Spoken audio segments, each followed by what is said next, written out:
luôn gì mà cô ua đã chỉ cho cô mua dạy luôn nụ chi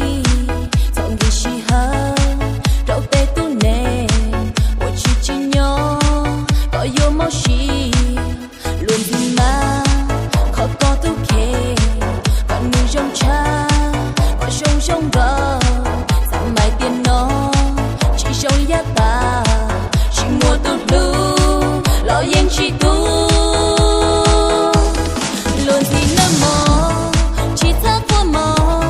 chỉ mua tu lu lo yên chỉ oa li cha chỉ mua nhẹ thiên trai chỉ nó mau thiết tu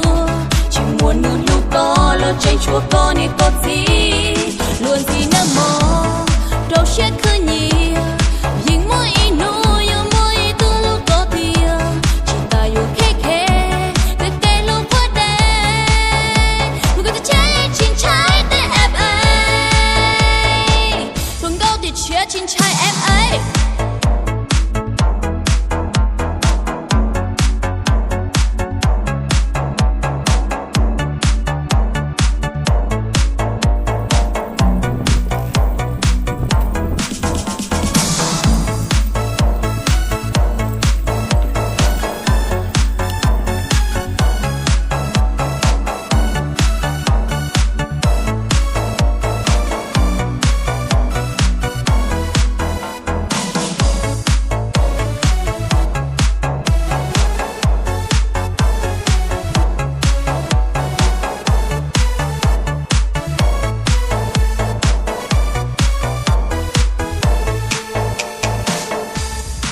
cười lên nhé khóc lóc làm chi gạt nước mắt đón anh bình minh việc gì phải khóc vì những con người mà không xứng đáng ta phải tổn thương cười lên nhé thay đổi chính mình trở thành người mới tự tin hơn xưa đường đời phía trước không như bây giờ chẳng cần người yêu ta vẫn cười tươi cười lên nhé em mạnh mẽ lên nào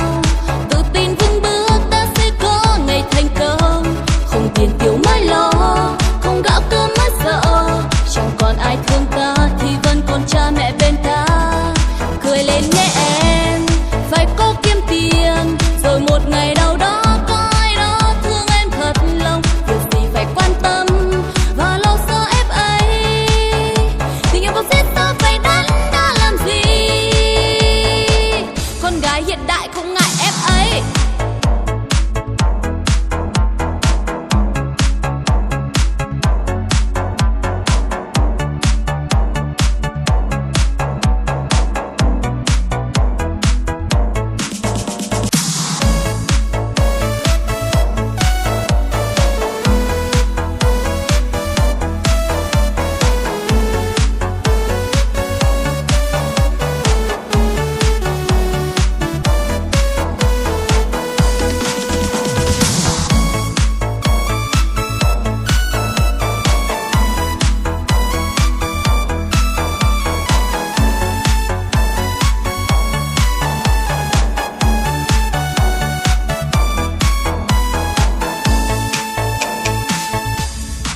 luôn gì mà cô ua đã chỉ cho cô mua dạy luôn nụ chi dọn đi chi ha đâu tê tu nè ua chi nhỏ có yêu máu chi luôn gì mà khó có tu kê còn người trong cha có trong gờ dặm mai tiền nó chỉ trong giá ta chỉ mua tu lu lo yên chỉ tu luôn gì nơ mò chỉ thắc qua mò chỉ mua tu lu lo yên chỉ oa li cha chỉ mua nhẹ thiên trai chỉ nó mau thiết tu chỉ mua nụ lu có lo chạy chùa có ni có gì luôn gì nơ mò đâu sẽ cứ nhiều nhưng mỗi nụ yêu mỗi tu lu có tiền chỉ ta yêu khe khe để kề lu qua đây người ta chạy chín trái để em ấy thường đâu thì chia chín trái em ấy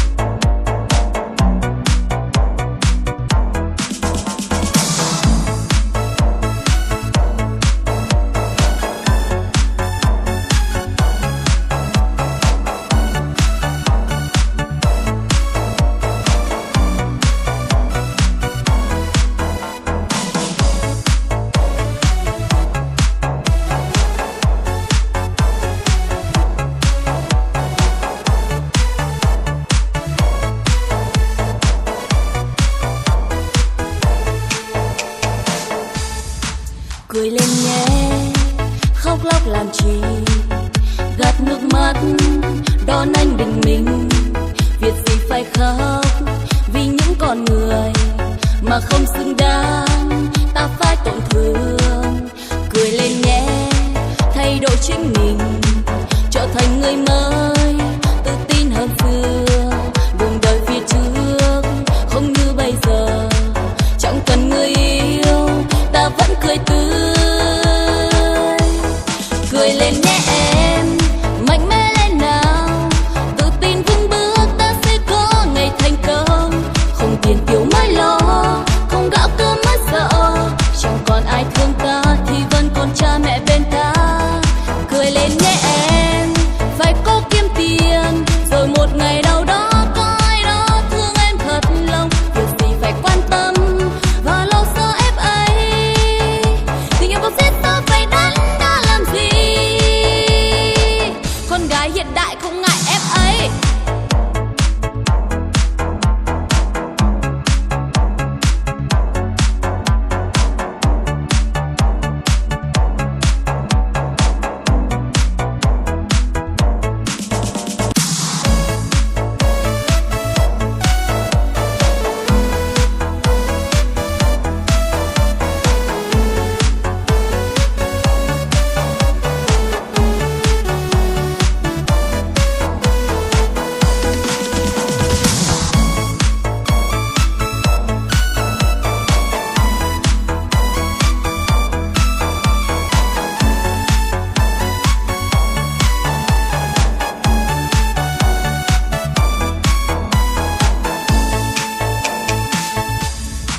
Luôn gì mà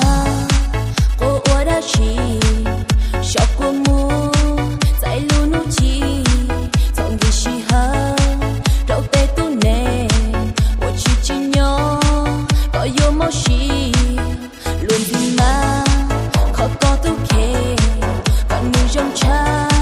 có trong gờ giảm bài tiền nó chỉ trong giá ta chỉ mua tu đủ lo yên chỉ tu. Luôn gì nơ mò chỉ thắc qua mò chỉ mua tu lú lo yên chỉ oa li cha chỉ mua nhẹ thiên trai chỉ nó mau thiết tu chỉ mua nụ lu có lo chạy chua có ni tốt gì. Luôn gì nơ mò đâu sẽ cứ nhỉ yên mỗi nụ yêu mỗi tu lu có thia chỉ ta yêu khê khê cái cây lu qua đây người ta chạy chín trái để em ấy tuần câu thì chia chín trái em ấy.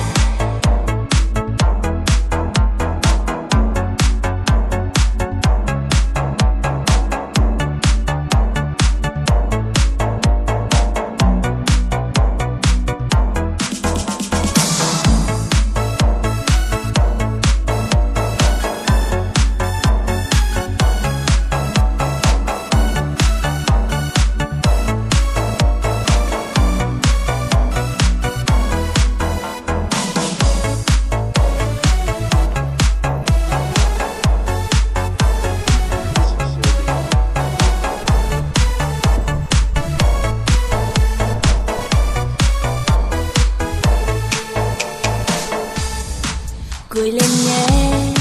khóc lóc làm chi, gạt nước mắt, đón anh bình minh. Việc gì phải khóc, vì những con người mà không xứng đáng, ta phải tổn thương. Cười lên nhé, thay đổi chính mình, trở thành người mới, tự tin hơn xưa. Đường đời phía trước, không như bây giờ, chẳng cần người yêu, ta vẫn cười tươi. Cười lên nhé em,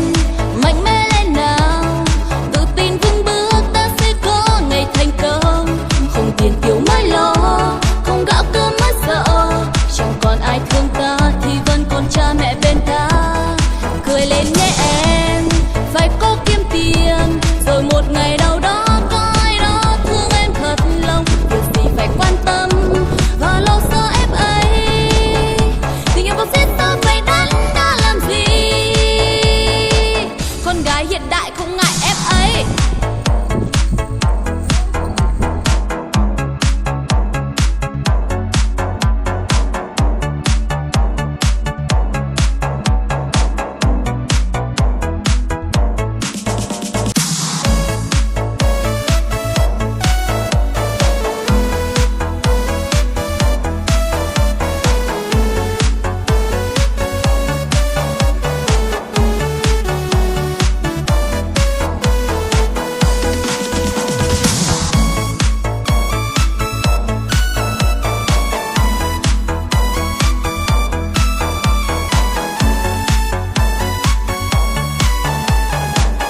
luôn gì mà cô ua đã chỉ cho cô mua dạy luôn nụ chi dọn đi chi ha đâu tê tu nè ua chi chi nhỏ có yêu máu chi luôn gì mà khó có tu kê còn người trong cha có trong gờ giảm mai tiền nó chỉ trong giá ta chỉ mua tu lu lo yên chỉ tu luôn gì nơ mò chỉ thắc qua mò chỉ mua tu lu lo yên chỉ oa li cha chỉ mua nhẹ thiên trai chỉ nó mau thiết tu chỉ mua nụ lu có lo chạy chua có ni có gì luôn gì nơ mò đâu sẽ cứ nhỉ yên mỗi nụ yêu mỗi tu lu có tia chỉ ta yêu khe khe cái cây lu qua đây người ta cháy chín trái để em ấy tuần câu thì chia chín trái em ấy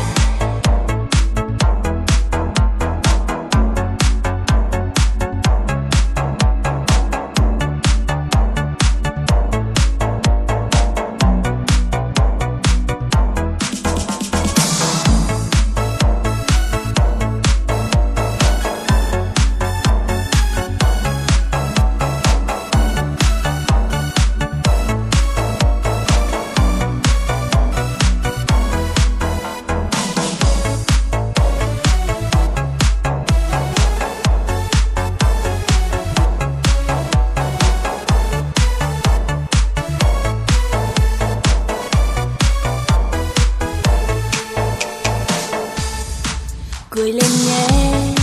khóc lóc làm chi gạt nước mắt đón anh bình minh việc gì phải khóc vì những con người mà không xứng đáng ta phải tổn thương cười lên nhé thay đổi chính mình trở thành người mới tự tin hơn xưa đường đời phía trước không như bây giờ chẳng cần người yêu ta vẫn cười tươi cười lên nhé em mạnh mẽ lên nào tự tin vững bước ta sẽ có ngày thành công không tiền tiêu mới lo không gạo cơm mới sợ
lóc làm chi, gạt nước mắt đón anh bình minh. Việc gì phải khóc vì những con người mà không xứng đáng, ta phải tổn thương. Cười lên nhé, thay đổi chính mình, trở thành người mới, tự tin hơn xưa. Đường đời phía trước không như bây giờ, chẳng cần người yêu, ta vẫn cười tươi. Cười lên nhé em, mạnh mẽ lên nào,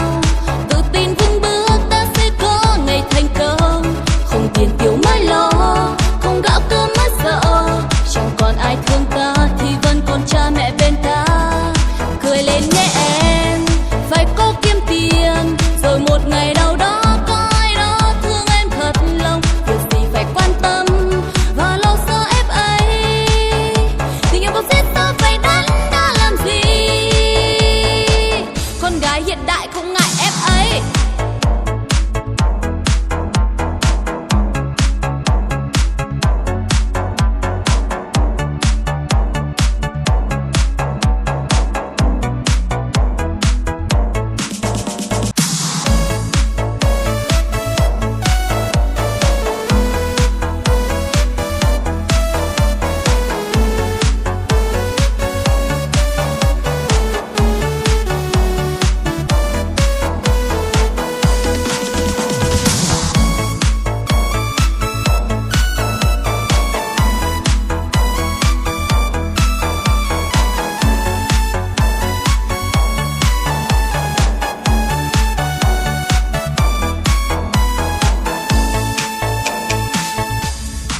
Luôn gì mà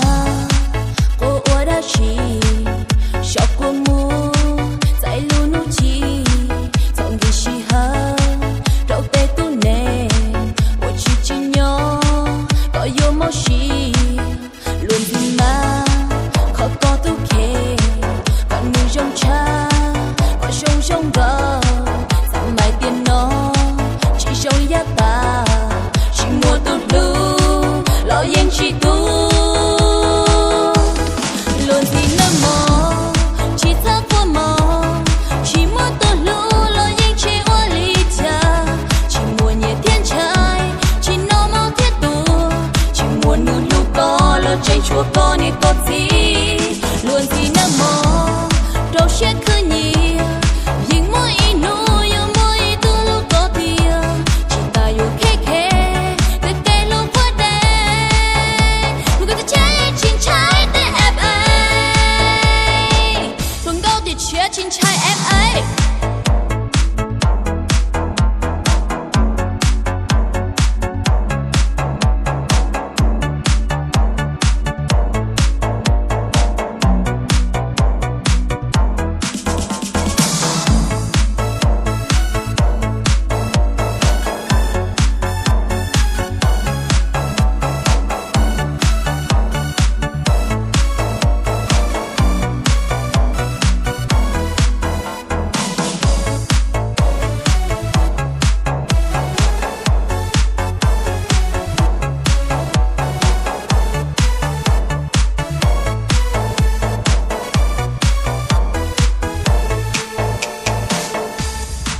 Cười lên nhé, khóc lóc làm chi, gạt nước mắt đón anh bình minh. Việc gì phải khóc vì những con người mà không xứng đáng, ta phải tổn thương. Cười lên nhé, thay đổi chính mình, trở thành người mới, tự tin hơn xưa. Đường đời phía trước không như bây giờ, chẳng cần người yêu, ta vẫn cười tươi. Cười lên nhé em, mạnh mẽ lên nào, tự tin vững bước, ta sẽ có ngày thành công. Không tiền tiêu mới lo, không gạo cơm mới sợ, chẳng còn ai thương ta thì vẫn còn cha mẹ bên ta.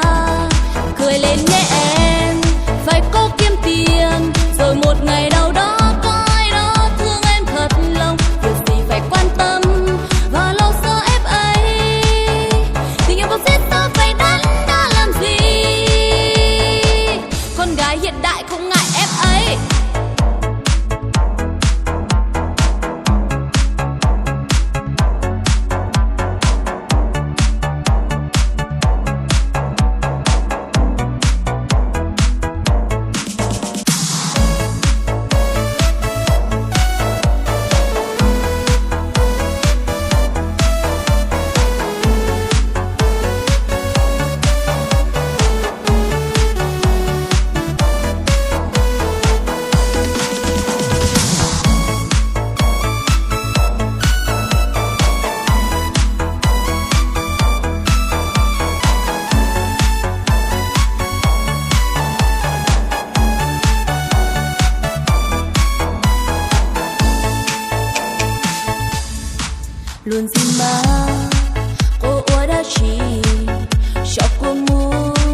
trong gờ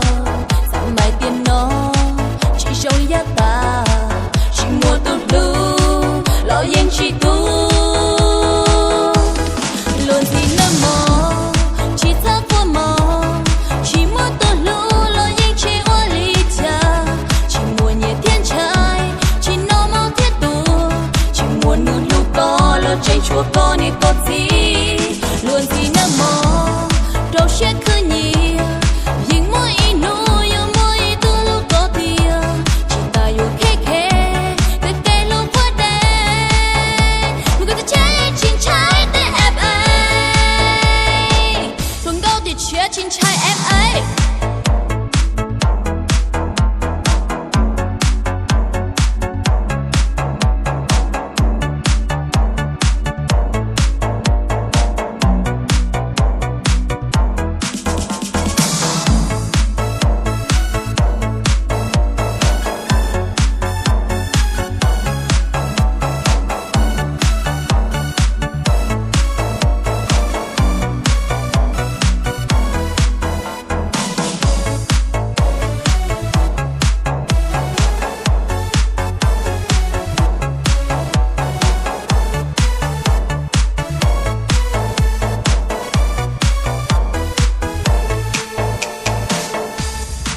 cười lên nhé khóc lóc làm chi gạt nước mắt đón anh bình minh việc gì phải khóc vì những con người mà không xứng đáng ta phải tổn thương cười lên nhé thay đổi chính mình trở thành người mới tự tin hơn xưa đường đời phía trước không như bây giờ chẳng cần người yêu ta vẫn cười tươi cười lên nhé em mạnh mẽ lên nào tự tin vững bước ta sẽ có ngày thành công không tiền tiêu mới lo không gạo cơm mới sợ chẳng còn ai thương ta thì vẫn còn cha mẹ bên ta cười lên nhé em phải có kiếm tiền rồi một ngày nào đó có ai đó thương em thật lòng việc gì phải quan tâm và lo sợ em ấy tình yêu có giết ta phải đắn đo làm gì con gái hiện đại không ngại em ấy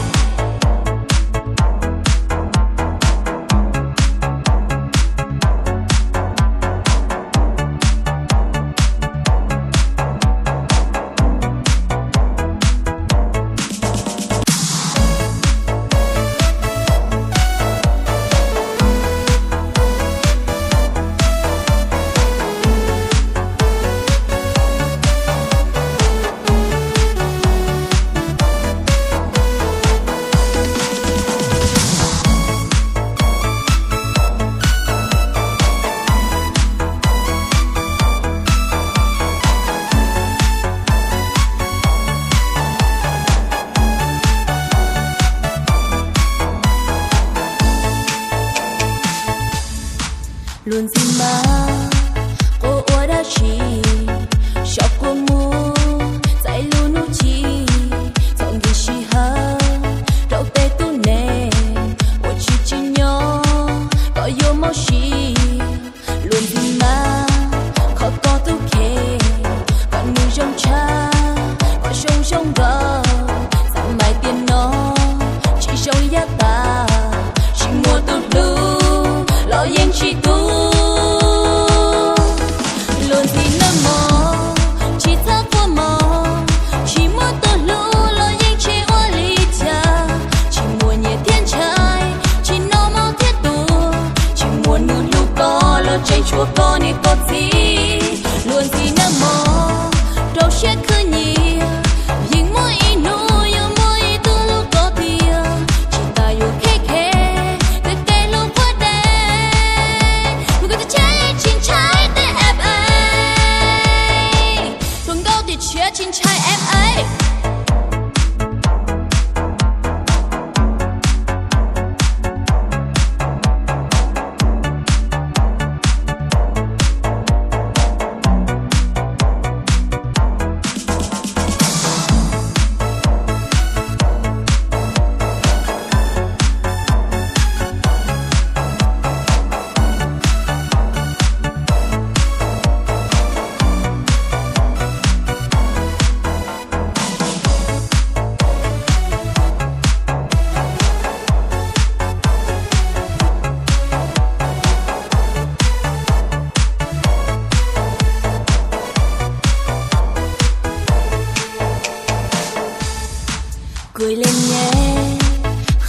làm chi,